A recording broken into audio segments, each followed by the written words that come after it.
The hardest part of betrayal isn't learning to trust someone else again. It's the moment you realize you no longer trust yourself.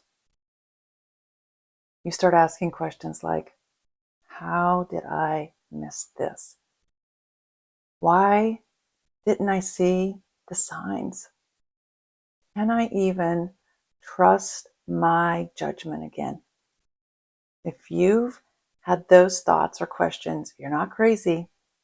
It's actually one of the deepest wounds betrayal creates. Everyone focuses on the relationship that broke and trusting someone else again. But the deeper wound is the broken relationship with yourself. It's what we're talking about today because nobody tells you that betrayal does this. I remember sitting on the couch, staring into space, asking myself those exact questions. And if you've been there, you know that feeling. That quiet voice that whispers, how could I have been so blind? What's wrong with me? Can I even trust my own judgment anymore? I allowed myself to trust him. I trusted what we had.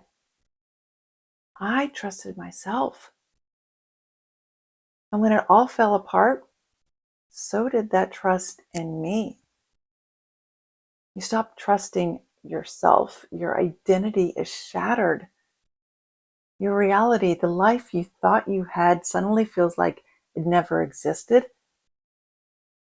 Your intuition, you feel foolish for believing what you believed. Your judgment, even the smallest decisions feel uncertain. Rebuilding self-trust is not about going back to who you were before, because the woman you were before, she's gone. But let me tell you, the woman emerging from all of this is stronger. But you have to be willing to do the work. Building that foundation, brick by brick, from the inside out. And by rebuilding trust in yourself again, you are building a foundation that is solid.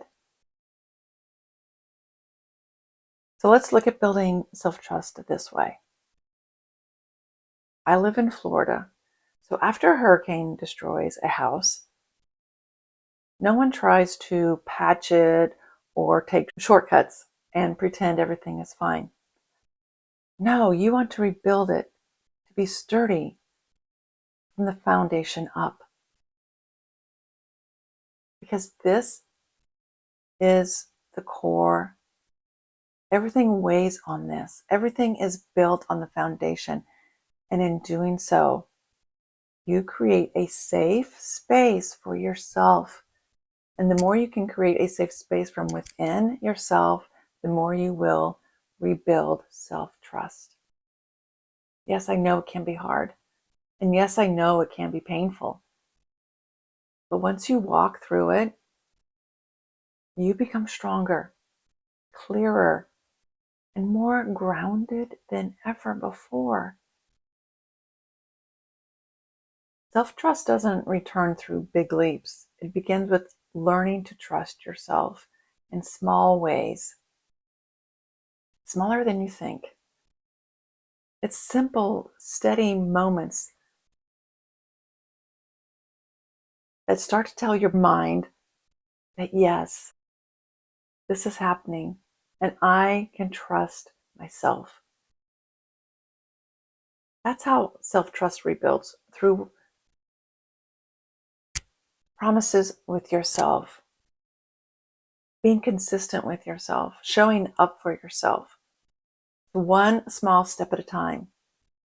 So today, notice what you are giving yourself just once. And that's enough. And if you're in that place where you're trying to understand what happened or you're being told you need to forgive, or if you're struggling to trust yourself again, I'm hosting a free virtual workshop on March 31st called Understanding Before Forgiveness. It's not about rushing to forgive before you're ready, because sometimes healing doesn't begin with forgiveness. Sometimes it begins with understanding what really happened so you can free yourself from carrying it. This workshop is about giving yourself the clarity, compassion, and the peace that most people around you simply can't offer you right now. You don't have to have it figured out. That's exactly what this space is for. And until next time, have a great day.